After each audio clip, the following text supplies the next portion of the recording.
Comment bien filmer sa musique avec un smartphone?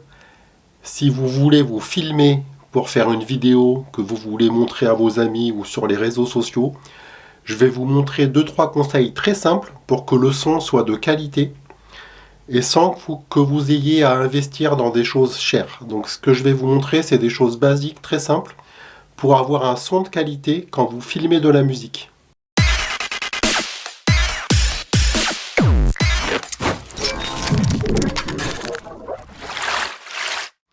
Alors tout d'abord, je vais vous montrer une séquence où je me suis filmé en train de faire du piano numérique. La première fois, je filme avec le smartphone, de manière toute simple, donc j'ai pas de câble relié au smartphone. Et la deuxième fois, je joue de la même façon, je joue pas plus fort, mais par contre, j'ai la sortie son du piano numérique qui va directement dans le smartphone. Je vous laisse regarder ça.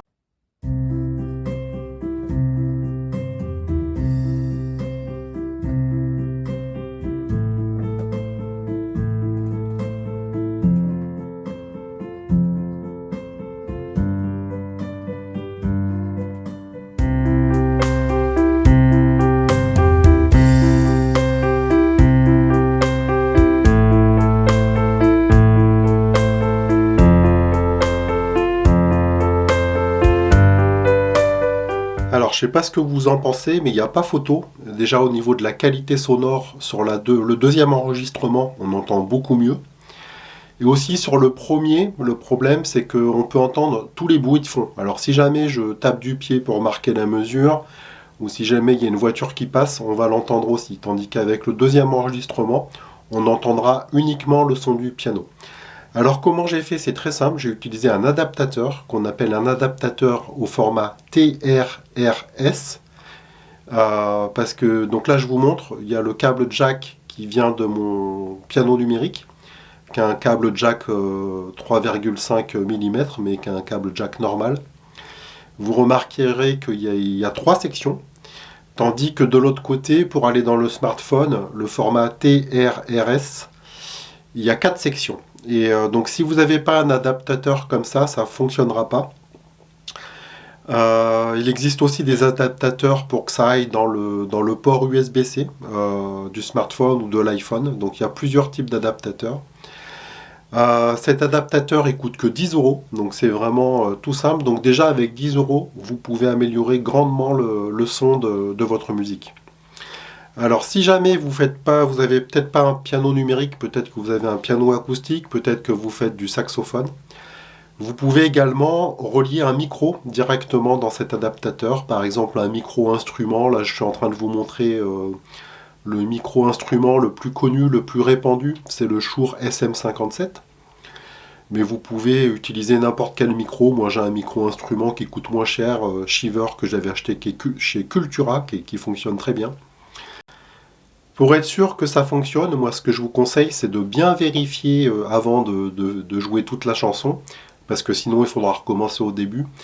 Le smartphone, quand vous mettez l'adaptateur dedans, et quand il y a un son qui arrive, et que vous êtes en mode vidéo, quand vous commencez à filmer, il va vous mettre un message comme quoi il a bien compris qu'il fallait qu'il prenne le son à partir du câble que vous avez inséré. Donc là je vous montre, j'ai fait un screenshot juste au bon moment, pour vous montrer qu'il faut vérifier ça. Il faut vérifier que le smartphone a bien compris. Parce que des fois, je vois dans les avis des gens qui disent oui, ça marche pas, mais c'est qu'en fait, déjà, ils n'ont pas vérifié ça. Deuxième point, j'ai remarqué que sur mon smartphone, il valait mieux que j'enlève la coque pour que ça fonctionne bien. Parce que quand j'enlève pas la coque, en fait, le câble, il n'est pas assez bien inséré et du coup, il détecte pas le câble. Alors, si jamais vous voulez jouer avec un accompagnement, notamment pour les saxophonistes, les trompettistes ou autres, ou même pour les pianistes, à ce moment-là, vous avez plusieurs possibilités. La possibilité la plus simple, c'est plutôt que d'utiliser le micro interne, enfin le micro par défaut du smartphone, il existe des micros unidirectionnels, donc qui prennent le son dans une seule direction, donc dans le sens de l'objectif. Donc il faut tourner le sens du micro vers vous. Et c'est des micros qui se pluguent directement sur le smartphone. Donc il y en a qui se pluguent avec justement la prise TRRS qu'on a vue. Il y en a d'autres qui se pluguent dans la prise USB-C. Donc ça, c'est déjà quelque chose de pratique, de tout simple à faire. À ce moment-là, moi, je vous conseille de mettre les deux sources sonores, donc la source de l'accompagnement, près de vous, près de votre instrument, et de mettre le smartphone de manière à ce qu'il vise et qu'il capte le son des deux. Pour ceux qui font de la guitare électrique ou du clavier, là vous avez un ampli guitare-clavier, je crois que c'est plutôt un ampli clavier, qui a plusieurs entrées, donc ça vous permet de, si vous passez par là, par exemple sur la première piste, vous mettez l'accompagnement, sur la deuxième piste, vous mettez votre guitare ou votre clavier. Avec la sortie casque, vous pouvez faire le contrôle. Et avec la sortie ligne, vous envoyez ça directement vers le smartphone ou vers l'appareil photo. Si jamais vous passez par un appareil photo, parce que déjà avec le smartphone, déjà vous envoyez l'accompagnement par exemple, donc alors avec l'appareil photo c'est pareil, sauf que sur l'appareil photo ça ne sera pas une prise TRSS, donc vous n'avez pas besoin du petit adaptateur que je vous ai montré tout à l'heure. Vous passez de l'adaptateur et sinon c'est exactement la même chose. Autre point, moi des fois aussi je fais des vidéos avec un micro Vidéomic Go de chez Rode que je mets directement au-dessus de l'appareil photo et c'est comme ça que j'ai fait cette vidéo, je vous montre la photo. Après la deuxième solution, ça va être d'utiliser un petit mixeur, une petite mixette pour mélanger le son de l'accompagnement. Vous avez un backing track par exemple d'un morceau que vous aimez ou une piste rythmique. Pour le mélanger avec le son de votre instrument qui vient d'un saxophone ou autre. À ce moment-là, vous avez besoin d'une petite table de mixage. Donc moi, ce que je vous conseille déjà, c'est d'utiliser des tables de mixage très simples d'utilisation. Comme je vous disais dans cette vidéo, je veux vous montrer des choses qui coûtent pas cher et qui sont faciles à mettre en place. Donc là, vous avez une petite mixette qui coûte seulement 27 €, qui vous permet de mélanger plusieurs pistes.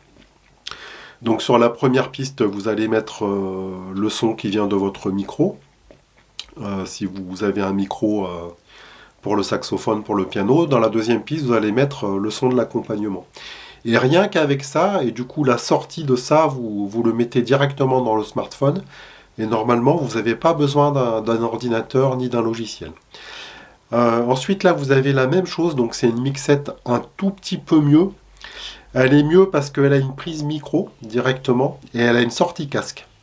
Le fait d'avoir une sortie casque, c'est intéressant parce que à ce moment-là, vous mettez le casque sur vos oreilles. Vous avez le micro, par exemple, devant le saxophone et devant le piano. Et du coup, ce micro ne va pas prendre le son de l'accompagnement. Le son de l'accompagnement, vous mettez, par exemple, sur la piste 2. Et au casque, vous allez déjà entendre le son qui est mélangé entre votre son de saxophone et le son de l'accompagnement. Et déjà comme ça, vous pouvez régler aussi le volume sonore de chaque piste. Et voilà, ça c'est quelque chose de très simple.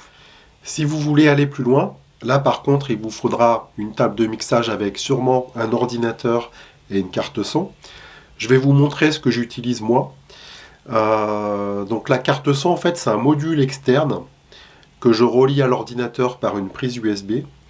Ça, c'est un module qui vaut 200 € à peu près. Il y a sûrement des modules moins chers. Je vais essayer de vous trouver ça et au montage de vous montrer des cartes son pas très chères. Donc en dessous, j'ai la carte son, le module, et au-dessus, j'ai ma table de mixage. Comme logiciel, moi j'utilise un logiciel qui est très simple d'utilisation et qui est gratuit et qui vous suffira. C'est le logiciel Audacity.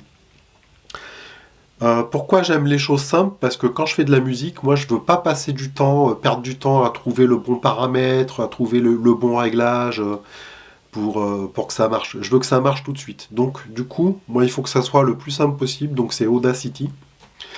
Je ne vais pas vous faire de tuto sur Audacity, donc vous cherchez sur YouTube, il y a d'autres gens qui sont plus qualifiés que moi et qui ont fait des tutos sur Audacity. Mais c'est assez simple d'utilisation. Il y a d'autres vidéos que j'ai fait sur ma chaîne où il y a par exemple 3 instruments en parallèle. Il y en a une où je fais du piano, je joue du bugle et je joue du mélodica. Du coup là j'étais obligé d'enregistrer les pistes les unes après les autres. Donc ça j'ai fait ça avec Audacity. Donc vous enregistrez une première piste. Et après, vous ajoutez une deuxième piste pour enregistrer une deuxième piste. C'est très simple à faire et ça vous permettra aussi, après avoir fait la prise de son, de pouvoir mixer, enfin mixer entre guillemets, de pouvoir au moins régler le volume sonore de chaque piste, voire de rajouter quelques effets, un peu de reverb par exemple. Mais pour ajouter de la reverb, en fait, quand j'y pense, j'ai même pas besoin d'un ordinateur parce que sur ma table de mixage, il y a déjà des reverbs intégrés. Et je peux régler le niveau de reverb et le type de reverb que je veux. En tout cas, si vous avez besoin d'un ordi, moi je vous conseille Audacity comme logiciel. Je vous mets des liens de cartes son qui coûtent pas cher. Par contre, l'inconvénient, c'est qu'après, sur votre vidéo, vous allez être obligé de resynchroniser le son avec l'image. Ben, du coup, vous n'avez pas le choix si vous passez comme ça par un logiciel externe. Voilà, donc j'espère que ça vous a intéressé. Abonnez-vous, moi ça me permet de faire d'autres contenus pour les musiciens. Abonnez-vous, likez, n'hésitez pas à commenter aussi si vous avez des questions. J'espère que j'ai pas fait d'erreur dans la vidéo. Et je vous souhaite une excellente journée.